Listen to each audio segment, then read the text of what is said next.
Good morning बच्चों। देखिए chapter 9 Mahagiri. Mahagiri एक विशाल हाथी था। एक व्यापारी उसका स्वामी था। वह अक्सर महागिरी को जंगल में बड़े बड़े लट्ठे ढोने के काम में लगाता।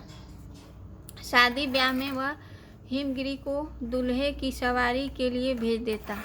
जब कभी मंदिर में कोई उत्सव होता तो वह महागिरी को जुलूस में सबसे आगे चलने के लिए भेजता।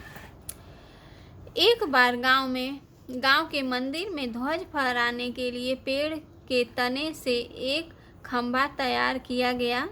खंभा काफी लंबा और भारी था। गांव वाले उसे उठा नहीं पाए, इसलिए मंदिर तक उठाकर ले जाने के लिए महागिरी को लाया गया। गांव वालों ने मंदिर के सामने एक गहरा गड्ढा खोदा। देखिए एक महागिरी हाथी था, उसका नाम महागिरी था और उसका स्वामी था एक व्यापारी। वो महागिरी को क्या जंगल में ले जाता था, वो बड़े बड़े लट्ठे ढोने के काम में लाता था और महागिरी को शादी ब्याह में भी ले जाता था और जिस पे दूल्हा लोग बैठते थे उस माने शादी ब्याह के में ले जाता था और दूल्हा की सवारी में भी भेज देता था। और मंदिर में जब कोई प्रोग्राम होता था तो महागिरी हाथी को जुलूस में सबसे आगे चलने के लिए भेज देता था। एक बार गांव में मंदिर में ध्वज फहराने के लिए पेड़ के तने में एक खंभा तैयार किया गया। खंभा क्या था, बहुत लंबा और भारी था। उसे गांव वाले नहीं उठा पा रहे थे, तो क्या हुआ, उसको मंदिर तक उठा के ले जाने के लिए वो महागिरी हाथी को लाया गया। गांव वाले ने मंदिर के सामने क्या किया, गहरा गड्ढा खोद दिया। अब देखिए, वे चाहते थे कि महागिरी खंभे को इस गड्ढे में गाड़ दे। महागिरी खंभे को गड्ढे तक ले गया, तभी अचानक वह रुका और एकदम पीछे हट गया। महावत ने खंभा गड्ढे में गाड़ने के लिए महागिरी को हाँका, परंतु वह अपनी जगह से न हिला। उसे बहुत झांका, फिर भी वह अपनी जगह से नहीं हिला। महावत ने उसे अंकुश चुभाया। लोगों को यह अच्छा नहीं लगा। उन्होंने महावत को बुरा भला कहा कि वह एक निकम्मा महावत है। यह सब सुनकर महावत को गुस्सा आ गया। उसने महागिरी को और अंकुश चुभाया। महागिरी दर्द के मारे तिलमिला उठा। उसने खंभे को दूर फेंक दिया।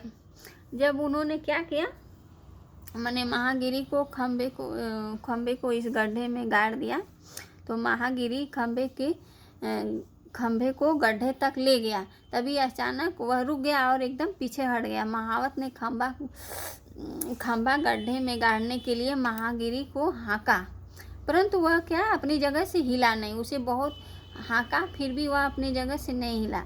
महावत ने उसे अंकुश चुभाया, मैंने एक सुई होता उसको खूब चुभाया। तभी वह क्या उसको बुरा भला कहा, पर नहीं वो हटा। तो उसको क्या किया, फिर उन्होंने सुई चुभाया, तो क्या किया, वो दर्द के मारे तिलमिला उठा। महागिरी सिर उठाकर जोर से चिंघाड़ा, तो क्या किया, वो सिर उठा के खूब जोर से चिल्लाया। झटका खाकर महावत दूर जा गिरा। यह देख लोग बहुत डर गए। उन्होंने सोचा कि हाथी पागल हो गया है। वे सब वहां से भाग खड़े हुए। महागिरी अब वहां अकेला था। वह गड्ढे के पास आया और फिर उसने अपनी लंबी सूंड गड्ढे में डाली। वहां से कोई चीज निकाली और धीरे से जमीन पर रख दी। यह एक छोटी सी बिल्ली थी जो गड्ढे में छिपी बैठी थी। वो क्या थी, एक छोटी सी बिल्ली थी, वह गड्ढे में छिपकर बैठी थी।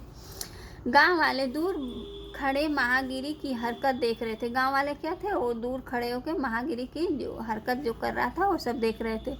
अब उनकी समझ में आ गया कि महागिरी महावत का आदेश क्यों नहीं मान रहा था। विशाल हाथी उस छोटी सी बिल्ली की चोट नहीं पहुंचाना चाहता था, तो क्या वो जो बड़ा हाथी था वो बिल्ली को चोट नहीं पहुंचाना चाहता था। सब खुशी से महागिरी की ओर दौड़े और सब लोग खुश होकर महागिरी की ओर दौड़े। तब महागिरी ने लकड़ी के भारी खंभे को उठाया और उसे गड्ढे में टिका दिया। तो महागिरी ने वो लकड़ी के जो भारी खंभा था उसको उठाया और गड्ढे में टिका दिया। वह उसे अपनी सूंड से पकड़े रहा ताकि लोग गड्ढे में मिट्टी भर दें। वह क्या किया, अपनी सूंड से पकड़े रहा कि मैंने लोग उसमें गड्ढे में माटी भर दें। लोगों ने महागिरी को बड़े प्यार से थपथपाया। वे उसके लिए बहुत सारी मिठाइयाँ और फल लेकर आए। उन्हें इस बात का दुख था कि बेकार ही महागिरी को इतनी चोट पहुंची। उस दिन से महागिरी सबका चहेता बन गया। बच्चे उसे बहुत प्यार करते थे और जब कभी व्यापारी बच्चों को महागिरी पर मुफ्त सवारी करने देता तो वे बहुत ही खुश हो जाते। आप लोग अपना शब्दार्थ अच्छा से कॉपी पर लिखिएगा और लर्न कर लीजिएगा। क्वेश्चन आंसर हम व्हाट्सएप में अपलोड कर देंगे। थैंक यू बच्चों।